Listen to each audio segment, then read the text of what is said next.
and welcome to Healing with Nama. I am Casey, and today I am joined with Miss Katy Russell, Mrs. Katy Russell, I should say, my Reiki teacher, and I'm really excited to dive deeper into the world of Reiki and learn more myself about Reiki, the practice of Reiki, and just get into this conversation of something that I really love.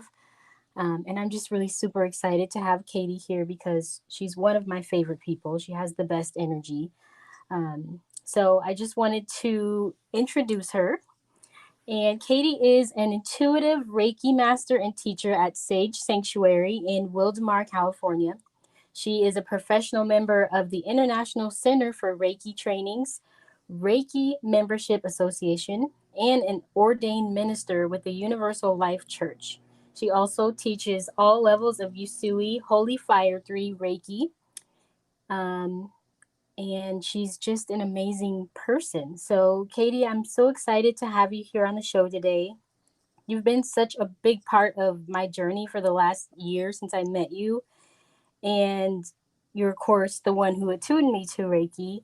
And I'm just so excited to pick your brain and soak up some of your knowledge. Do you have anything that you want to share about yourself or anything? Well, thank you so much for having me today. It's an honor to be asked to be joined in this. And I look forward to continuing our training together as well.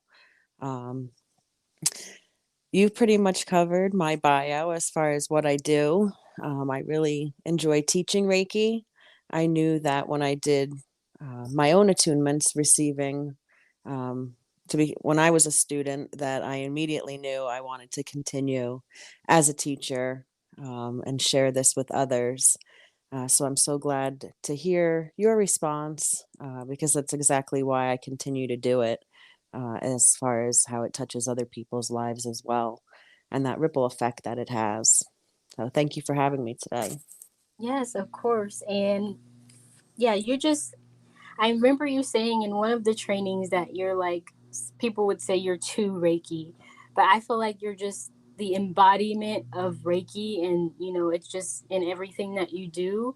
And I feel like you would be such a great person to talk to about this topic because I just feel like you live it, and it's not just something that you practice, it's like, a part of who you are. And I just really appreciate I just really appreciate you, really, just everything that you've done. I know that I've never really gotten a chance to tell you that, but it does mean a lot to me.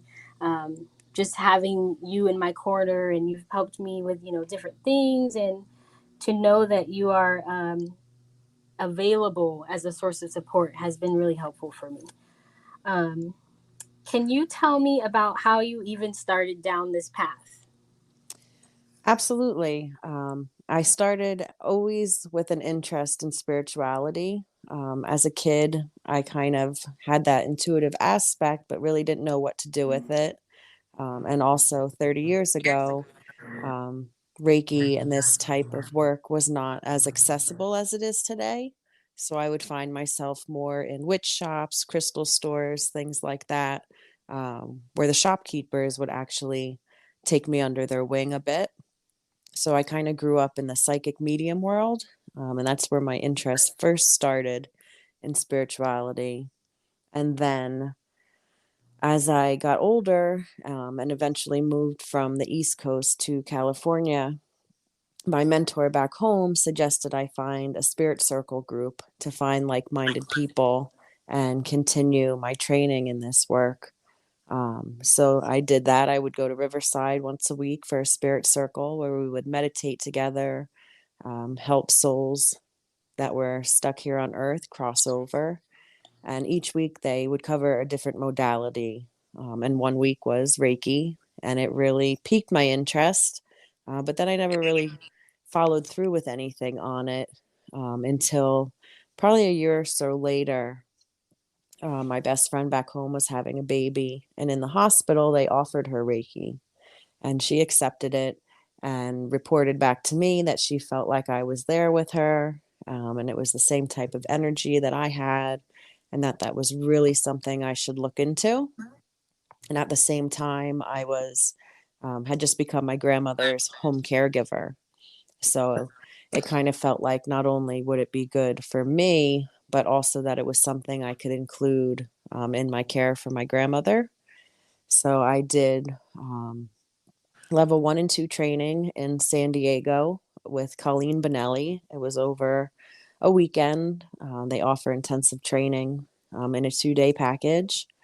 And at that point, I knew I wanted to continue with the master level and that I wanted to be a Reiki teacher as well, that it wasn't just something that was going to be part of my life, but that I wanted to share with others. So 6 months later, I went to Portland and completed my master level training at the same teacher's home. And from there, I treated it like an internship where I would just get my hands on whoever I could get over in my house. I had a little office in my home, my little Reiki room. So neighbors, friends, anybody on. And I did that for about a year before I took on actual clients, paying clients. And from there, I started teaching out of my home and then also at the local community college as part of the adult education and workplace training program. It was non-credit, but it reached the whole county with their flyers. So got in a lot of different people from the Inland Empire. And when COVID hit, the school shut down, of course, and I was kind of um, lost as to how to continue. But at the same time, Sage Sanctuary opened, and it was the perfect opportunity for me to find my own home where I could be the resident Reiki master teacher. And I've been there over a year now. Yeah, and I love that story. I love how you kind of got into it. And for those who don't know, Sage Sanctuary is this amazing, just home to so many different spiritual teachers and practitioners. And the owner and founder, Corey, is also an amazing person. She's a shaman and a Reiki practitioner and I don't know, what else, a sound bowl practitioner. She has so many different modalities under her belt, and she's created this space where all of these different types of practitioners can bring their skills to the community, and people can, just kind of be a source of support for each other. And it's just a really great place to be. For me, it was always a feeling of peace when I would walk into there and smell the sage and just be around like-minded people. It always made me feel so much better. So I really love what Corey is doing there. And I'm happy that you found it as well, because I think that the two of you work really well together and it just really gels. Yeah, I agree. It's magnificent what she's created, and in such a short time as well.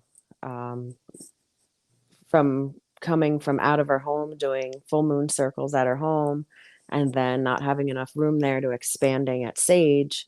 It's a whole holistic wellness center. So they offer yoga classes, Reiki, shamanic work, hypnotherapy, lots of different meditative practices, sound bowl treatments. I mean, the list is really endless. Drum circles, and it's always changing. And then we have guest practitioners come in. And then there's a few of us that have been there since the beginning. And some even started out as yoga instructors and then have done different training and now offer sound bowls, sound bath treatments, and, combination of therapies. And there aren't that many places around here like that. So we get people from Marietta, Temecula, Lake Elsinore, and even for my certification classes, they're coming down from LA and Orange County. So it's quite an honor to be able to reach out and expand to all these different people. It's just really needed during this time. And I don't think it's something that's going to go away. I think it has been a fad at different times, but through COVID, of course, for people finding a modality that they can not only see a practitioner, but learn for themselves and then have that in their tool belt forever. That when things happen like this, that they don't have to reach outside of themselves, that they have the ability to get through whatever comes their way and have these healing practices to count on without needing anything outside of themselves. Yeah, that's such a beautiful way to put it. And I feel like that's kind of what Reiki has been for me. And when I went into it, I never really thought about, I didn't know about different, types of Reiki and all that. I was just like, I want to be a Reiki practitioner. And the opportunity presented itself, and I had been trying to do it before, and it just didn't work out. And so when it happened with you, and you had posted about it, I was like, this is it, I have to do it. This is the time.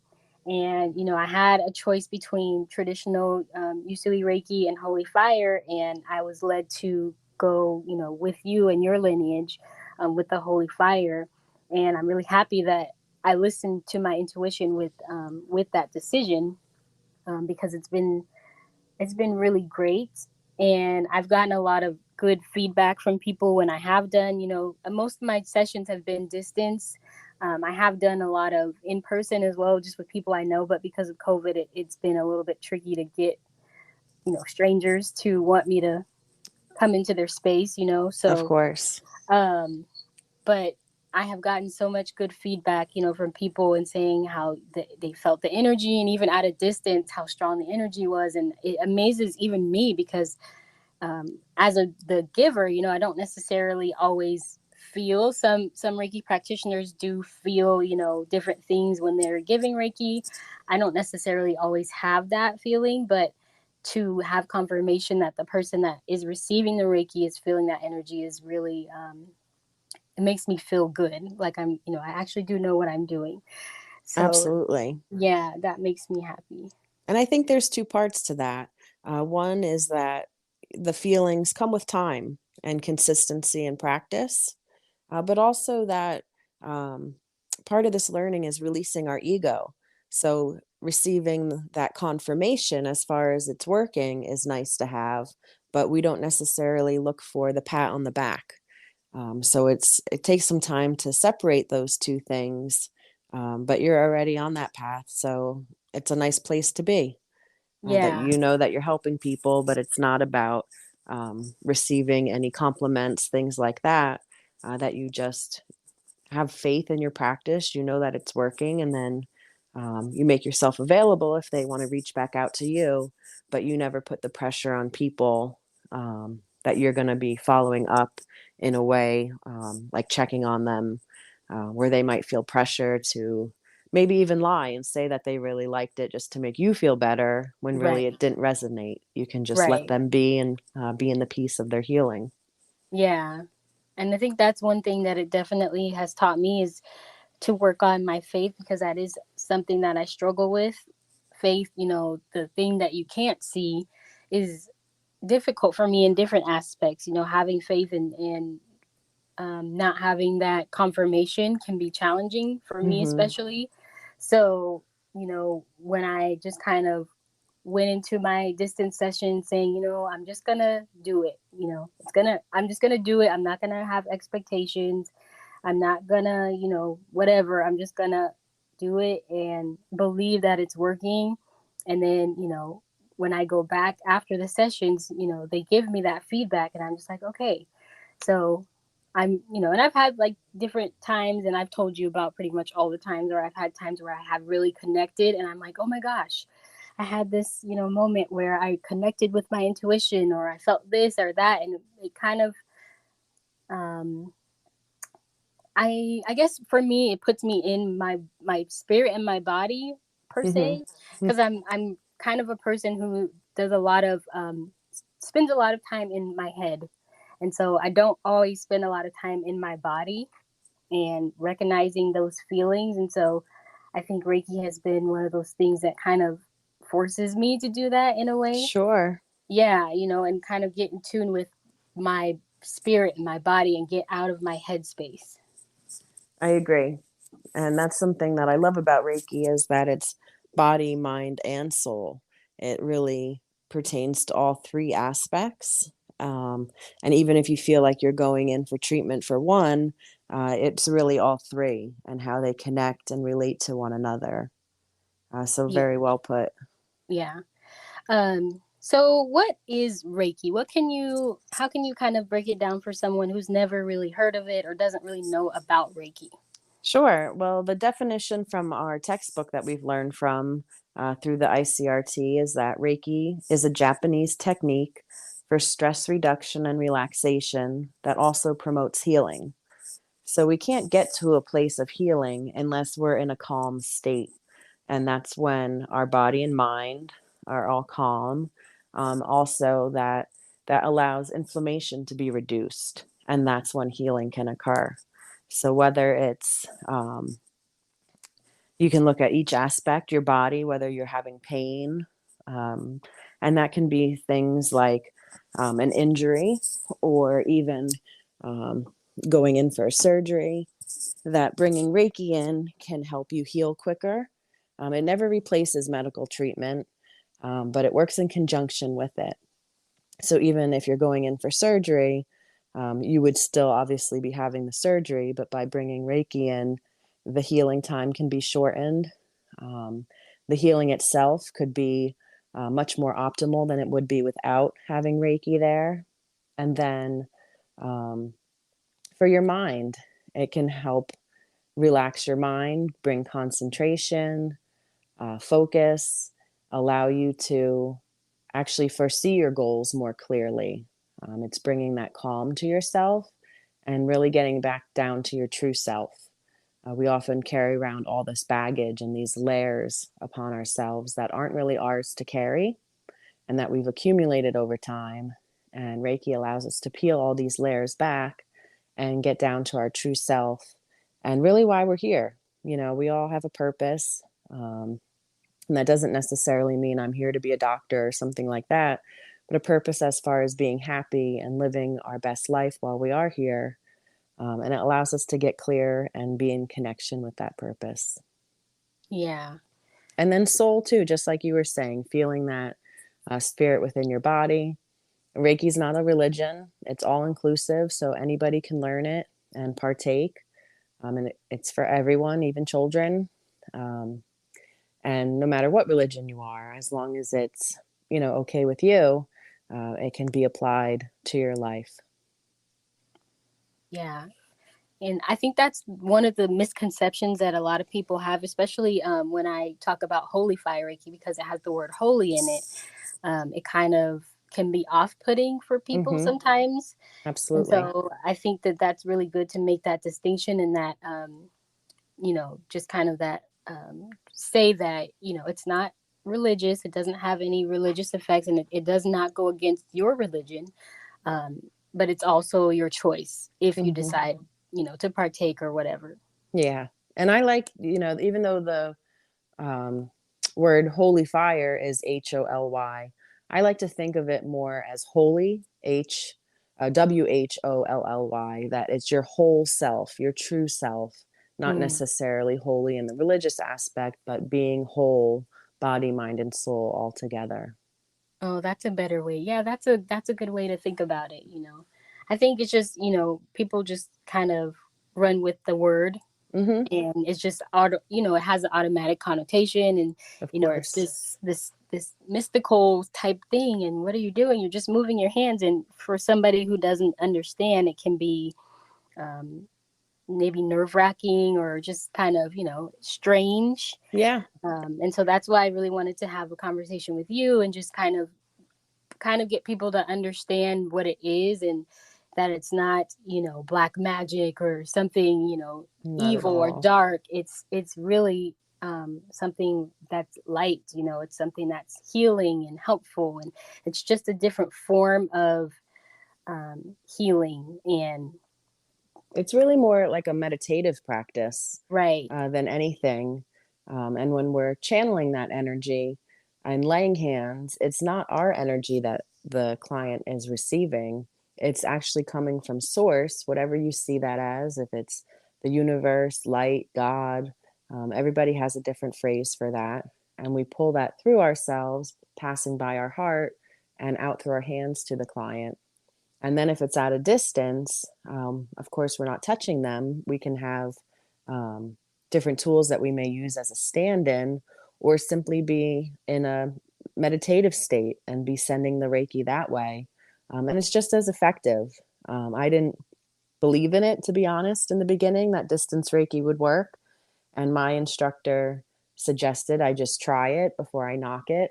And being that I do have a lot of clients back on the East Coast who went back and trained there, had classes as well, um, to give it a try. And once I started doing distance Reiki, it really blew my mind.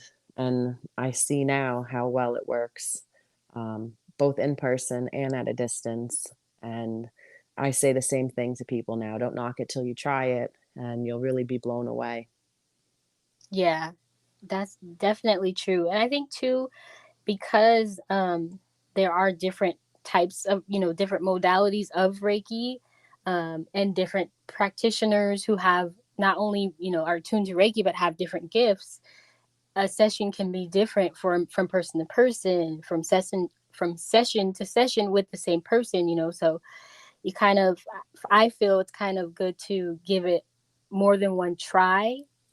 Maybe if it's something that you really Absolutely. want, if it's just something you're just not interested in, not forcing it. But if it's something that you are interested in the first session you just feel like didn't really do anything, just kind of sticking with it, because you never know what could occur, what could happen.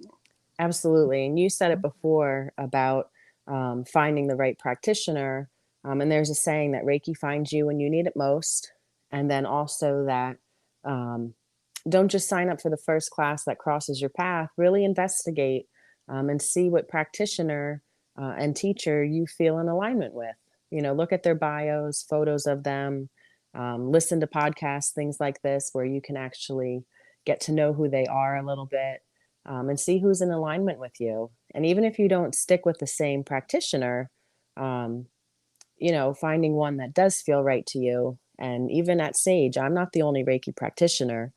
Currently, I'm the only one that teaches there. But there are multiple, including the owner, Corey. She's a Reiki master as well. And then we have some other practitioners. I say try everybody out. It's going to keep you continuing with your healing, even if you don't go to the same person. But some practitioners are strictly trained, meaning that they're following the instructions from their classes and their books. Then other practitioners have that intuitive and psychic aspect. And some practitioners don't know that they have that yet because they haven't practiced that long. So they're just growing into those intuitive aspects that really do open up more and more the longer and more consistently that you practice. So it is quite interesting. And just like you were just saying, um, even if you go to a practitioner and you don't really feel in alignment with them, but you still want to try Reiki, then go to another one. It's That's why there are multiple practitioners out there and that are successful, because everybody wants a little bit of something different. Right. Yeah. And it's good to have options, and then to know that you to not just write it off after the first time if you didn't like that session. Because if you're like me going into it, I didn't really know anything about Reiki. I had no idea that there were different different types, or Hmm. that you had options. I was just like, Reiki is Reiki, and I Right. saw a Reiki class and I wanted to sign up for it. And um, I see it now as the universe or God, kind of pushing me in a different direction, because it kept shutting down the other classes that I was signing up for. Hmm. Something would happen where it would fall through, and then with yours, I was like, oh gosh, it's gonna fall through. It never works out. It's not gonna happen. And even having that, at a certain point, having that option of like, oh my goodness, which one should I choose? I have the option to do both. um, and I was led to you. So it's kind of like what you said, really thinking about your choice, and not just kind of, especially if you want to be attuned, really thinking about what that means, whose lineage you're going to be under, the type of Reiki you'll be practicing. All those different things are so important. And I learned that, by going into it, because prior to that, I had no idea. Right. And that's a great point. You can come for Reiki sessions and never decide to go on to be attuned and learn Reiki on how to give it yourself. And then there are others who enjoy their sessions so much and feel the calling to take Reiki classes. And there are different levels too. Level one class, you really focused on healing yourself, filling your cup first before you move on to others. Level two is more about working on other people and at a distance. And then level three, which is the master level, um, then you can deepen your practice, but then that also gives you the ability to attune others and teach Reiki, which not everybody who moves on decides to become a teacher. They may just want to have their training at the deepest level that they can go. It's different for everyone. And Reiki also, um, you can be practicing it, take the classes, and then completely stop practicing Reiki. And in a year or two later, decide that you want to get back to it.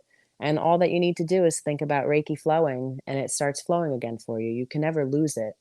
You can decide not to use it, but it'll always be within you once you're attuned, which is a really nice aspect to have, especially people that maybe they change careers or they have a family, something like that, where it gets put on the back burner for a while, and then they can always bring it forward again. Yeah, that's also a good thing to share too, so people know if anyone listening is interested in becoming a practitioner, or just anything like that. If you hadn't even considered it, it's always good to know those little things, because prior to becoming attuned, I had never even had a Reiki session before. I just kind of heard about it, and I was like, I want to do that. Yeah. And I just kind of was, I think, if I'm not mistaken, I think I was attuned before I actually had my first Reiki session. It was the same um for me. I mean, we yeah. dabbled in it in the spirit circle, but I never had a full session until after I had been trained. Even in my first training, I didn't really know what Reiki was, where it came from, the different lineages, things like that. I just knew that I was called to be with that particular teacher after investigating multiple sites. But it Mm. wasn't until I was trained that I knew there was different modalities and lineages. And even now, when I hear from other clients or other students that have trained with other people, and then they come to this training, it's not that they didn't enjoy the other training, things like that. They just perhaps don't want to use so many hand mudras, for it to be so religious in some practices, where holy fire in the more modern way is more simplistic and really friendly for everybody. So it's really just what you feel best with, where other practitioners really enjoy doing the hand mudras. And when they're doing distance Reiki, there's much more of a procedure to the whole session. So, it's really talking to the teacher, finding out the differences, and feeling which ones are right for you. It's not that one is necessarily better than the other, it's just that they're different, just as we're all different, and we need to find which flavor is right for us. Right, that's very true. And what are the different styles of Reiki? For as far as the International Center of Reiki Training, which is what I'm a professional member of, they started out with the Yusui, the traditional Reiki, and then in 2015, 2016, Holy Fire Reiki came in. So now we teach that as a combination. It's Yusui, Holy Fire together. So you're getting the history of Yusui, um, the Japanese Reiki techniques, but then also the newer Holy Fire symbol, and um, a little bit of changes here and there. They also offer Karuna Reiki. I haven't done that training. I haven't felt called to expand in that way. That's 8 more Reiki symbols. Um, and I believe that's more of Kundalini style, Oh, okay. with the serpent rising, that type of thing. Oh. But I really can't speak to it that deeply, being that I haven't trained in it. Mm-hmm. And then most currently, they offer more in depth animal Reiki training. So if you were a veterinarian or working at an animal sanctuary, even if you just have an interest in animals, period, that you were going to be more specialized in that training, that they offer that. It's still the same type of Reiki, whether it's just Yusui or Yusui Holy Fire, but then they teach you more about approaching the animals, how to apply to animal chakras, things like that. Um, and then outside of the ICRT, I know that there's medical Reiki. Raven Keys is a Reiki master. She's actually, I believe, copyrighted that term, where you'll be more trained, just like with animals, on how to approach and whatnot. With medical Reiki, you would be trained more as to how to use Reiki within a hospital. So if you're going in with somebody having brain surgery, where do you stand? When is it appropriate to be giving Reiki? How to just conduct yourself in that environment, period. And perhaps even deeper as to specific ailments that you would be treating, on where you would actually be laying hands. Like, as far as we have the Hayashi Healing Guide within our manual from Dr. Hayashi, where he took all his notes as far as the body parts that you would lay hands for different ailments, that you would get more in depth in those regards, as far as surgeries, or um, yeah, it would get real specific. Um, Right. then there's end of life Reiki, where you're helping people in hospice positions, things like that. Doula Reiki, of course, for birthing. And then there's all different styles of Reiki that um, Reiki masters who have dedicated their life to Reiki are being enlightened with new modalities. Um, Rainbow Reiki is one that I know the name, but I'm not familiar, again, because I haven't done that training, as far as what that means exactly. And then I know Psychic Reiki is pretty popular, where you're not only laying hands and doing traditional Reiki, but you're really working on opening up that intuitive aspect in your third eye, and perhaps doing somewhat of spirit communication. And then, right with that, angel Reiki, communicating with angels, working in that way. Really, the list can go on because it's constantly changing and upgrading with all the new people coming in learning Reiki. It is traditionally from Japan and is thousands of years old, even before Mikao Yasui, which is our lineage, before he became enlightened to this particular Reiki energy. Um, so it's been around a very long time.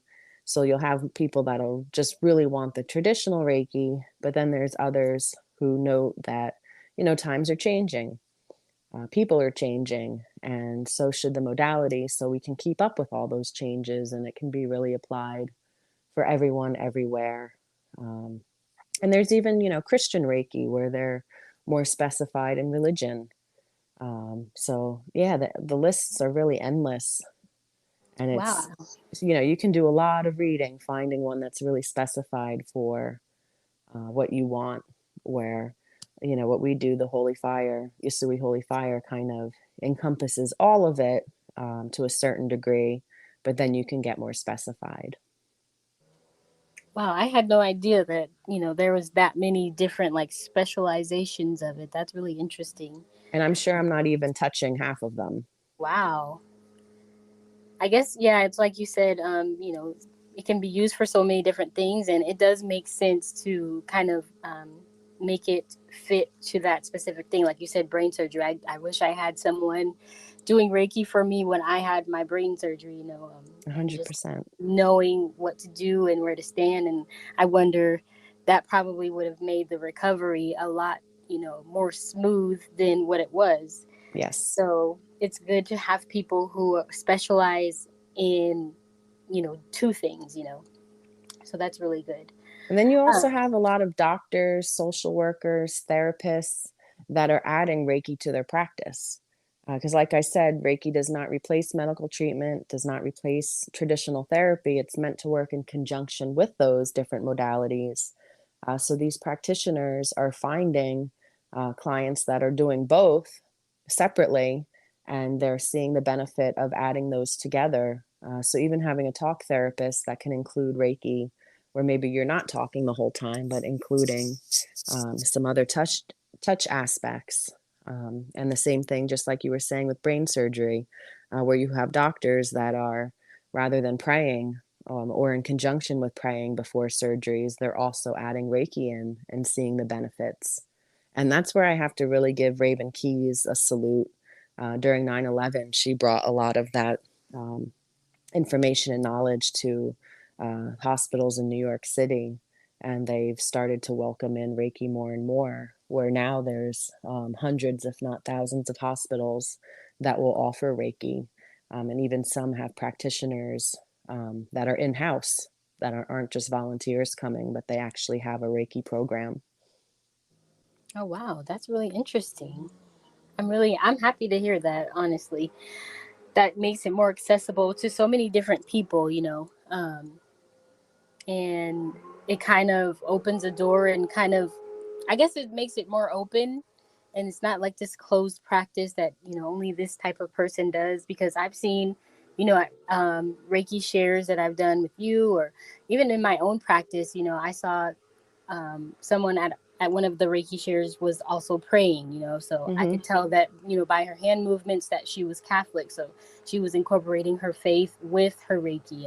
And when I, practice my Reiki sessions, I'm also incorporating, prayer and my beliefs. I'm not a religious person, but, my spiritual beliefs, and asking, for guidance and all that different things. So it's very, fluid in a way. There's different ways that, especially when you do holy fire, I feel like it's a little bit more flexible, Hmm. and you kind of have more wiggle room to make it your own in a way. Um, and I really, really like that. I agree. And I think it can, even if you so choose and you have a religious or spiritual practice, it can help you deepen that practice and really become more connected in those ways because it is so pure and going back to your true self. And if that's what you feel is part of your true self, then of course it's going to pay attention to that. Very true. So, what is a session like? For you anyway? What would a Reiki session be like? So for my sessions, first time we meet up and we have a brief discussion beforehand, just talking about what Reiki is, what it isn't. Just like I was saying, it doesn't replace medical treatment, etc. And then what to expect during the session, and making sure that I have permission from the client. Not everybody wants to have hands laid on them; they may prefer hovering. So we make sure that we discuss that. Reiki always respects free will. So it's important to address all of those issues and make sure that both the practitioner and client are comfortable. And then once we're done with our discussion and signing waivers, getting all that out of the way, we head into the treatment room, which looks like a massage room. If you've ever had a massage, there's going to be a massage table with blankets and pillows to make you comfortable. Typically, I have essential oils going in a diffuser, and I like using crystals as well. But again, not everybody wants crystals used, and I'm not always called to use them, but I like having them on hand if that is something we're called to do. And the client lays fully clothed on the massage table, and I start with a guided meditation, and that's usually about 10-15 minutes long. So, what I'm doing during the guided meditation is I'm also scanning the client. And what that means is I'm intuitively looking over their body to see where they may have bioki or dis-ease. Not a disease itself, but breaking that word apart into dis-ease. And that lets me know where I need to lay hands on the body. And even if I don't pick that up intuitively, Reiki is wiser than we are. So even if I'm laying hands on the shoulder, but the knee is actually the area that needs Reiki, it'll find the pathway there through meridians within the body to get to where it needs to go. But we do that guided meditation, and that also helps the client to relax before we begin the laying of the hands. So if their shopping list, the kids, things like that are running through their head, this kind of helps them relax out of that state and go not in a hypnotic layer, but almost where they're just more zenned out and relaxed, and they're paying more attention to their body and their breathing rather than the outside world. And then I start laying hands. I start at the top of the head and work my way down, of course, only in appropriate areas. And then once I get through the whole body, I rescan the client with my hand, seeing if there's anywhere that needs a little bit more Reiki, or I'll use a pendulum to read those chakras and see if I need to go back anywhere. And then I seal in the session, seal in the light, and pack all that energy in. So when the client leaves, it's not draining from them. It'll stay with them like a battery charge as long as possible. And then I bring the client back because typically I'd say about 90% of my clients fall asleep during a session. So I bring them back using words. And then once the session is over, we sit for a few minutes and talk about what I felt and saw, also anything that they felt or saw. And again, it's not therapy, so I'm not diagnosing in any way. I'm just sharing. Same with the client. They're just letting me know perhaps they saw certain colors, and I can kind of help them figure out if those were chakra colors they were seeing, um, and just investigate, what happened during the session. And then I make sure I give them a bottle of water. You want to fully hydrate after this type of work. And then I stay available to my client the rest of the day and into the next day if they want to call or text, discuss anything that came up during the session. Because once the session is over and you're still there, you're kind of floating and really relaxed. So things may not come to mind right away as to what happened or what we've talked about. So I also document everything on a piece of paper that I share with my client. So as they go home, they can look back on that and reflect and ask any questions. And I'll make recommendations as far as when you should come back again. It's not a definite. I really tell my clients, you'll crave it. You'll know when it's time. Most people, it's about once a month, unless they have something major going on or a goal that they're working towards. Then it may be every 2 weeks or so. But it'll be different for everyone. And then, of course, at different times in their life, that'll be different as well. So just very individual work. No two sessions ever the same. Yeah, that's definitely true. I've experienced a couple sessions with you, and I guess what I think one of the reasons, just one of the reasons why I love working with you and just seeing you in your element is because you do have that intuitive piece, and not everybody is able to get the messages that you get. So to me, it can be very meaningful. You've had moments where you've communicated to me messages from my grandmother, and who's passed on, who's a huge part of my life, and just different things at times when I've needed it, and it makes things more real. Mm-hmm. And I think just having that gift of being able to communicate messages from different, ancestors who may have passed on, or seeing things that other people can't see, can be really helpful for especially someone like me, in the moments, when you told me about my grandmother, and I really needed to hear that, that hit me really hard, to hear what you were telling me about her and all that kind of stuff. It was just like, wow, and I get goosebumps even just thinking about it now. It's just like, that is somebody that meant so much to me. So to be able to kind of feel like I'm talking to her in a way, Yeah. just, it's necessary, and it was so needed at that time. So I think it's really great, the way that you conduct your session, just, being who you are, um, having that intuitive part of it, and just those messages that come through. And it's not like, you're looking for them. It just kind of, that's what that person needs. And it's just always so spot on. So I really appreciate that about your sessions. Well, thank you. And, that's what I was saying when I started out in spirituality. It was more in the psychic medium world, but I didn't really feel like a psychic or medium on its own. And I didn't really know what to do with that or how to channel it.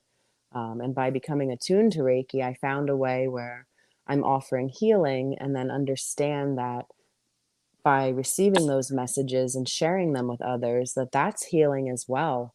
And that's a healing that you can't get in any other form. And that I'm not controlling that. I don't always pull those messages through, but when your loved ones feel that it's right and needed, that they're able to deliver and that the client is open to it. Not everybody is. So Mhm. if you come in for a session and that aspect doesn't interest you, I just turn it off, and we don't bring that aspect in. Just like crystals or oils, any other tool that can be added to a session.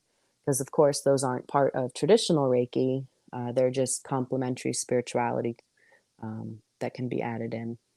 Right. And that's another part of, Reiki too, is it's very respectful of everyone. Hmm. Like you said, you have to respect free will. You can't send someone Reiki without their permission. You have to make sure they're okay with you touching, and it's just, all those things is very respectful. And I really like to get that across so that people understand that, it's not anything forceful and it's not dark or anything like that. Everything that we do is um, for the benefit of the client. And if they're not ready or they're just not interested, then we also respect that. And we do not force anyone to receive messages or healing or whatever it is. Correct.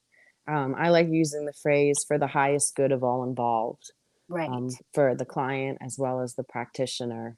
And that's not for us to dictate, that's for source and our higher selves to dictate, and we're just the messengers through that. So always respectful. And if you find a practitioner that's not practicing in that way, kind of questioning that and seeing if maybe they're not the right one for you. Because if they would send Reiki to somebody without their permission, then they're going to send it to you without permission as well. And I would never want to do anything to somebody else that I wouldn't want done to me. And kind of like what we said earlier about just living a Reiki lifestyle. You end up not just turning it on and off when you're giving Reiki, but also living your life that way, respecting the free will of others, our differences, being kind, all of that. You just embody it. Yeah. Very, very true. I still have one of I think it was a sound bath or it was a combination of both that I went to at Sage, and you were walking around and leaving, messages for people that had come through just so that you wouldn't forget. Hmm. And I, woke up and it said, "Female loved one, I am so proud of you." And I immediately just like started to cry because I'm like, I know exactly who that is. That's my grandmother. That's Yeah. my granny. And I still have that piece of paper that you wrote it on to this day. It's up on my wall Mm. next to her picture because it just so happy.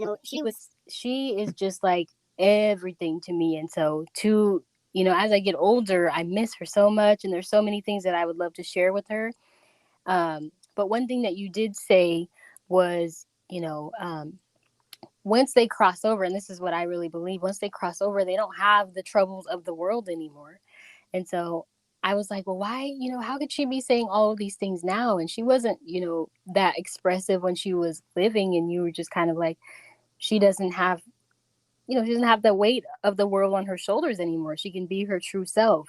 Yes. So it was almost hard to receive because I'm like, that couldn't be her. She wasn't like that. And I'm like, but the way But you in her heart, explained she it, was. yeah, Yeah, yeah, it was like absolutely. the way you explained it was like, okay, this is what she would have wanted to say, had life not piled on the way that it does. And the way that she loved me, I know that that's how she truly felt. It just wasn't in her nature, or, it wasn't available to her while she was living. Right. Yeah, it's not in her capacity. And, different generations were brought up differently. We come from a history where everybody had to work really hard and, don't talk about your emotions, that type of thing, where now it's much more accepted, and we want you to heal and talk about things so we don't pass on this generational trauma. So we're seeing when they come through in that way that they're really acknowledging that. Yeah. And it's just mind blowing for me, for somebody like me, because I don't have, I haven't tapped into that ability. If I do have it, I feel more that I'm more of a clairaudient person. Hmm. And that's something that I'm learning to explore and listen to more. Um, but, to have somebody who is kind of fully already embodying that and in tune and in alignment makes a world of difference. You know, and sometimes, like you said, it's not just the Reiki healing that you need. Sometimes it's that just that one message that may not mean anything to you as a practitioner, but giving that to that client can make a world of difference. Definitely. And when I started, I used to hold back because sometimes the messages were really random and they didn't make sense to me. But then once I understood, well, it's not about you. Take your ego out of it. It's about the client and what they need to hear. And that message definitely means something to them. So just deliver it without expectation or wanting to make sure you're right. And typically, it makes sense and it's meaningful to them and it's at the right time. So I'm definitely have stepped into that much more. Like I said, more consistency, the more you practice, things like that, the confidence in that work grows as well. Right. Yeah, that's so true. I love that. And I'm finding myself kind of um, starting to be more in tune with my intuition and my sessions and just different things I'm noticing. I'm like, oh, it's coming. You know, I can feel it now. I'm opening up to it because after both trainings, I would always tell you like I don't feel like it worked. You know, I don't feel like it's not working. I don't feel anything. I don't. Maybe I'm not doing it right. And I finally feel like because I am in other parts of my life releasing certain things and allowing myself to kind of come out of that box of worrying about everybody else's opinions and Hmm. being more true to myself, it's actually connecting me a little bit more deeply with my Reiki attunement, and um, being able to now feel in my body when I'm doing a Reiki scan on somebody, I can feel that it's not my energy and trusting that, okay, this is the throat chakra, their throat chakra, but not mine. You know what I mean? So Absolutely. I'm finally feeling like the light bulb is going off and I want to do more. I want to like continue down this path, even though it's scary Hmm. because it's unfamiliar. It's so I'm excited. I'm very excited. Fantastic. I'm excited for you and for myself as well. As a teacher, it's always um, thrilling to see your students really embrace their practice and how each student does something different with Reiki, whether they continue with clients or it's just for themselves and their family, how life changing this work can really be, even though it's such subtle work, um, how meaningful and in depth it really is. Yes, and I'm very excited to see you in December for my Reiki Master training. I will Yes, be a indeed. Reiki Master. Um, and I'm so excited. I told you, the other day, I'm like, I'm already packed. I'm ready to go. Like, I'm so excited. I'm so pumped. Even before, because we had a distant session and you told me some things, and I'm like, it makes so much sense. And I always felt like this is gonna be something that's gonna change everything for me. I don't know what it is, but Yeah. I feel like this is it's gonna be big. And I'm just so Yes. so excited. I'm like, oh, I'm gonna be a Reiki master. I'm so excited. Fantastic. And the world should be excited as well to have you become a Reiki master and the difference that you're going to make for people. And it starts with one person at a time, and then that ripple effect is how we change the world. That's so true. And yeah, so just to wrap up, I'm so thankful that you spent time with me and shared, your knowledge of Reiki and the sessions and the trainings. Um, and I'm grateful for you, sharing this space with me. How can people find you on social media or, book a session with you? Yeah. It's just my name, Katy Russell Reiki, Katy Russell, and then Reiki, what I do, both on Instagram and Facebook. And my website's just that too, katyrussellreiki.com. And then Sage Sanctuary. They also have Facebook and Instagram, and their website is sagesanctuaryhealing.com. All of the classes, not just mine, but everything Sage offers is listed there, bios of all the different practitioners, and they're consistently updated, probably more so than my own website.